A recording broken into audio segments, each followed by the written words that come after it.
दृष्ट्वा तु पाण्डवानीक व्यूर्दुर्योधनस्तदा आचार्यमुपसङ्गम्य राजा वचनमब्रवीत्।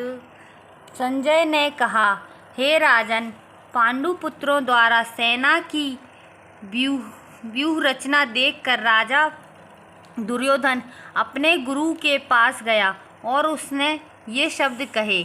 तात्पर्य, धृतराष्ट्र जन्म से अंधा था। दुर्भाग्यवश यह आध्यात्मिक दृष्टि से भी वंचित था। वो यह भी जानता था कि उसी के सामने उसके पुत्रों भी धर्म के मामले में अंधे हैं और उसे विश्वास था कि पांडवों के साथ कभी भी समझौता नहीं कर पाएंगे, क्योंकि पांडव जन्म से ही पवित्र थे। फिर भी उसे तीर्थ स्थान के प्रभाव के विषय में संदेह था। इसलिए संजय युद्ध भूमि की स्थिति के विषय में उसके प्रश्न के मंतव्य को समझ गया। अतः वह निराश राजा को प्रोत्साहित करना चाह रहा था।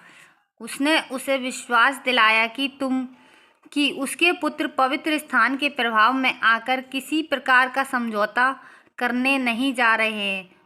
उसने राजा को बताया कि उसका पुत्र दुर्योधन पांडवों की सेना को देखकर तुरंत अपने सेनापति द्रोणाचार्य को वास्तविक स्थिति से अवगत कराने गया।